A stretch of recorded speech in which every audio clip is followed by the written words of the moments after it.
Hey there, welcome to another episode of Unboxing Crap. I'm Jason here at Retro World Toys and Games. Thank you for popping onto our YouTube channel here and checking out this episode of Unboxing. What I'm going to do today is the Entrance Greats Ted Dibiasi, $1 Million Man. He's got, put it in there. Little theme song action. As you can see, and this is going to keep playing. But as you can see, it's got amazing packaging. So I'm going to try to conserve what's behind it and open this very carefully so that when I display it, I'm going to be able to keep some of that background and this stand and everything. I want it to look real good in my detail. The reason why I chose this one, obviously I love Ted DiBiase, $1 Million Man, probably one of my favorites of all time. But this one has the ring gear underneath his fabric, we believe, suit. Soft goods, as they call it in the biz. That's not a confirmed fact. It's not? Well, we're about to find out. Yeah. If it is or if it's not. I believe it is, because why would they put a suit on him? It's cloth. Just not to have. Yeah, but I think there's wrestling gear underneath. So we're going to find that out. Use my handy dandy utility knife. And I'm going to make sure I do everything very, very carefully. Ooh, this bad boy shot, man. Boom. What else? I'll make sure I get it. Oh.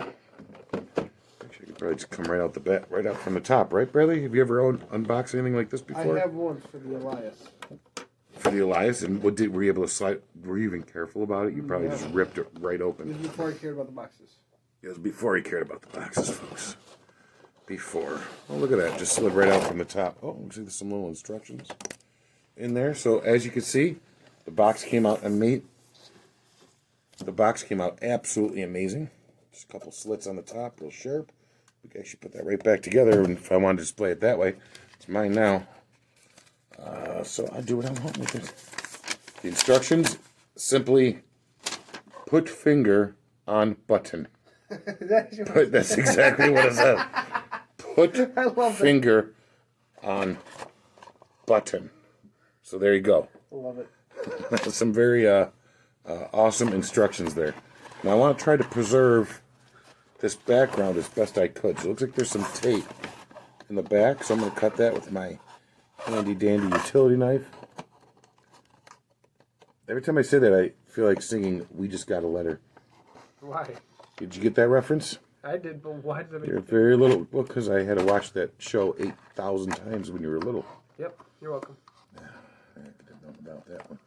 Hey. All right. Like I said, I want this thing to be pristine when it comes out. So I'm going to take all the precaution necessary to, and you could ask Bradley, I've been contemplating doing this for months. I know I wanted to keep it, so there wasn't really any doubt about me keeping it or selling it here at the store. I knew I was going to keep it, but opening it, I really wasn't set on. I'm not the let him breathe type. I'm not the opening it up type. I'm the keeping the package unless it's some kind of like those 6-inch figures. I can't see keeping them in the package. The G.I. Joes, because they got all the posability and everything. But man's coming out today. So I just undid all the tape in the back. They just pull the bubble right up. And I'm gonna pull. There might be tape on the bottom. No, I got all the tape. It's just in there. Pretty good. So I'm gonna do this carefully because I want to preserve it. I think once I push this little plastic piece out here. Coming off. Here. What's coming off? The bottom part. Like in a good way. Yeah, I'm pushing the rubber tabs out because they're not like sliding right out like I really hoped they would, because I am a very, very clumsy human being. And I got it. Woohoo. So I'll put him aside for 1 second. And what I'm going to do is I'm going to keep this here as his entrance. So I'm actually going to rig this up to stay up nice, and I'm going to display him right on here in my detail. And you'll be able to see that whenever I decide to do an episode on showing you my own personal collection. which might be pretty soon. I wonder if he's talking about the stand once we're near the end. All right, we're getting the stand out of here. Like I said, I want to make sure this comes out all right. I see a couple slices here. There's some rubber bands holding them to the stand, first of all. Very rubber band holding them into the packaging? There is. I'll be getting those as well. Nice. Well, these rubber bands seem to have been sticking to the stand. I mean, this been what year did this come out, bud? Not 2010, I can tell you that, like I said right there. It says 2010 on the stand too. Yeah. Dude, wait, what? Yeah, I don't know, but I remember on the bottom there's a switch. You see that? I believe that is the difference in the song. So if we flip the switch, it's not the one you get in the store. The short one that just played, you actually get the full version, which I will wait till the end of the episode, and we'll play it, and we'll rock out to it. But right now it's on I, which is what's been on, and played the short version of the song. Put to X, and I'm going to set that aside for now. We're going to get this bad boy out of the bubble. Look how awesome his hair is. I always wanted hair like that, Bradley, growing up.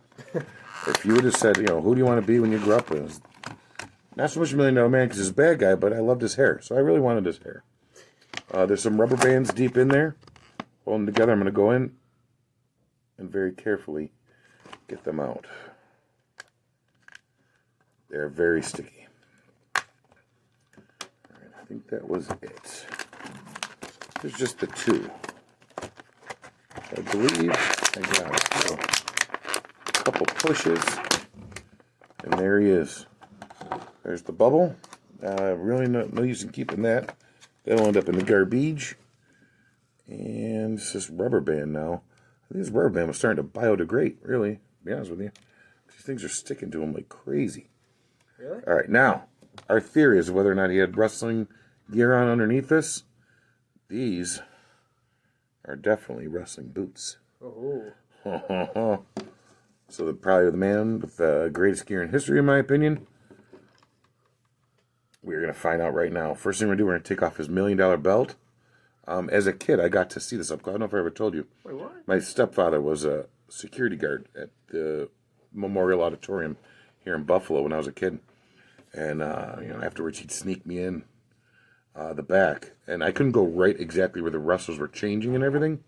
But I was right outside the door between where they go from the dressing room to the car. So I got to meet a lot of them. Some of them asked me to help them carry their bags to the car. Demolition was super cool. They're like, "Hey, carry my bags." So I literally rolled their bags to the car. And they said, "Thanks." And they patted me on the head. And Ted DiBiase was there one day. And he had the $1 Million belt. And one of the security guards was like an older woman. And she said, $1 Million Man, can I have your autograph? And he was a heel, but he kind of grumbled. "Yeah, sure. So he looks over. He had everything. His hands were full. He looks at me and goes, "Kid, hold this." It's the $1 Million belt. So I'm like, 9 years old. I'm like, oh my God. So, awesome. But you know what? I never told him that. I think it was plastic. I really don't believe those are real diamonds because I looked at it real close. And then afterwards, he kind of took me back and goes, "Yeah, thanks. Give that to me." Thanks. But I was looking at it close, and I'm not sure it was, what was it, $250,000 worth of diamonds like Teddy DiBiase said it was? I'm not sure. But then again, I was a 9-year-old, not a gemologist. So I don't know. But here it is, the $1 Million title that comes with it. I'm going to put that aside. A little clasp action for your needs. Now, obviously, this is the coolest suit ever. One of the ideas I had the other day, Bradley, was as a uniform for here at the store, Retro World Toys and Games. Subscribe to our channel, obviously. Hit subscribe at the bell so you can get notifications when I do cool things. Like us on Facebook, Instagram, all that stuff. But one of the things I want to do as a uniform for the store here is I wanted to make myself a suit like this. And I was going to dress you like Virgil.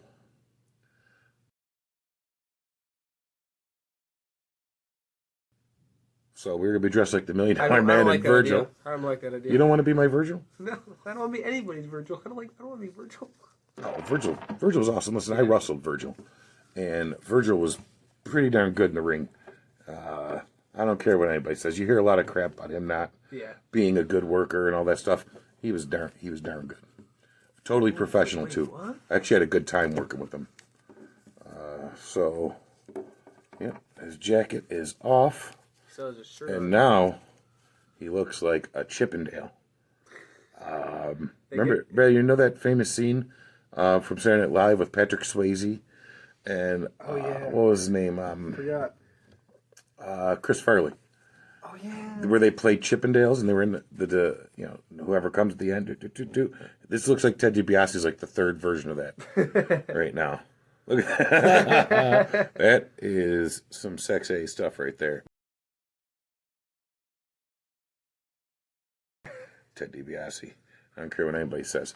And playing with this suit, it's amazing quality right now. This soft goods fabric suit.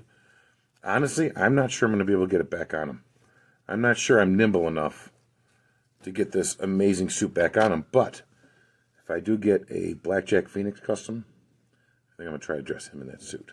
Ooh, Heel turn action. All right, now we're going to take off his Chippendales garb. I mean, this is some cool stuff. If there is wrestling gear under these pants, which we'll find out shortly, this is some cool accoutrement to throw on a wrestling figure for him to come with.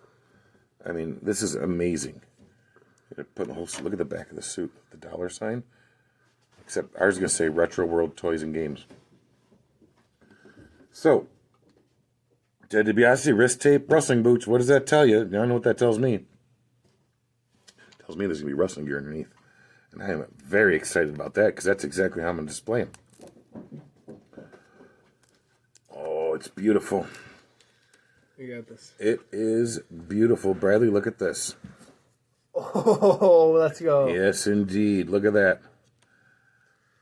The dollar signs. They look a little more modern, the dollar signs, than what I remember them being. They look more like Chris Jericho's gear than they do. Yeah, here, come take a closer look at it, bud. See it right there? Oh, yeah. They're like sparkly. They look more like something like Chris Jericho would have had on. Yeah, I see why you said that. How are we going to get these pants off and around the knee pads? I don't know. Without ruining them. Because, like I said, I'm clumsy, I'm heavy-handed, and I'm not good at intricate, delicate stuff like this. Or what was the deal with this? Don't play with it for now. All right, so you got the knee pads. My favorite boots of all time. Boom, dollar signs. God, I love this figure. But can you hand me the $1 million belt, please? Yes, I can. That is going to go back on the wrestler version of the $1 Million Man. What are you? Let's see if it has a bicep cut. That's how you know it's an older elite or basic. What do you mean? Explain that to the people here. The new basics, they got rid of this bicep cut that's right here. So you can't swivel their bicep. All right. Well, what I want to know is, all right, whatever had, that's it. What? Could you explain that to me again? Newer basics don't have this cut right there. Oh, this right here. Yeah, the bicep cut. Okay, newer ones don't, but older ones do. Is that a good thing or a bad thing? A bad thing, because people used to use the arm for customization. They also used to use the boot for customization. Now I don't have any of the boot articulation or the bicep. All right, well, I just put the $1 Million belt back on him, and it is loose in the back. Look at all that room in the back. When his suit is on, that's how much room gets taken up. So I really can't do, unless I find some way to keep it on there tight, I can't display him in his wrestling gear with the $1 Million belt. But perhaps I can display him with. You have one in there? Well, not only do I have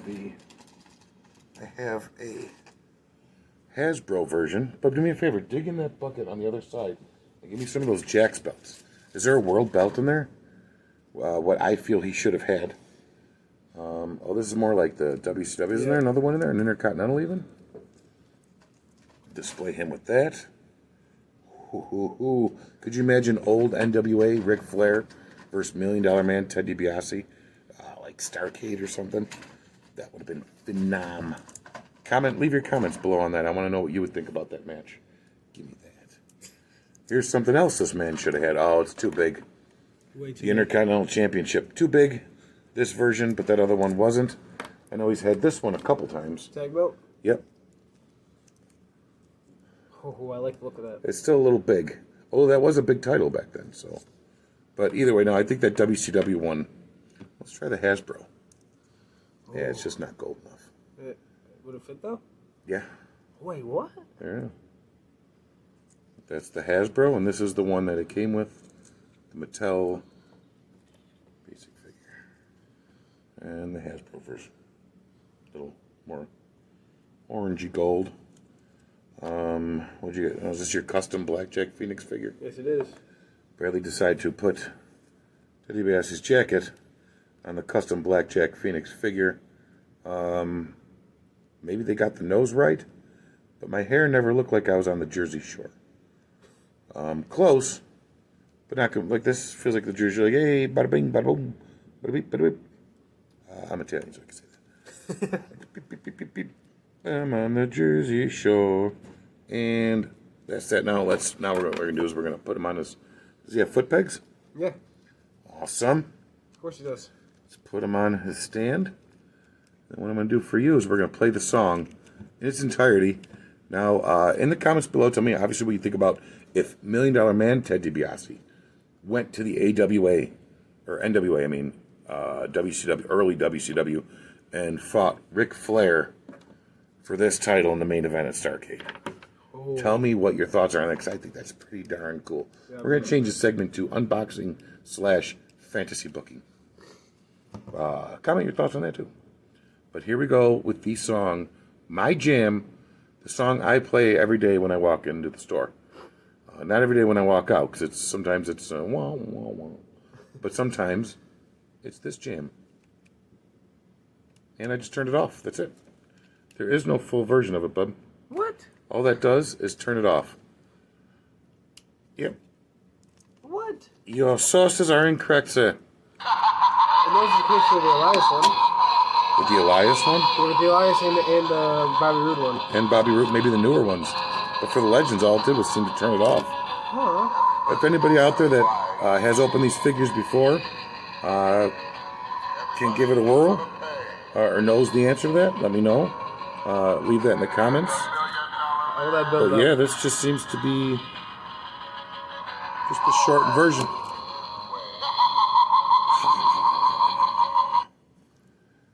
And that is an unboxing/fantasy booking. Check out my custom LJN JYT. The video's not over yet. Boom, boom, boom. And apparently there's more. What could it be? Did you put the pants on Blackjack Phoenix? Yes, I did. Blackjack Phoenix doesn't wear pants. Well, I mean, I wear pants. I mean, I don't wear long pants. I wear shorts in the winter, folks.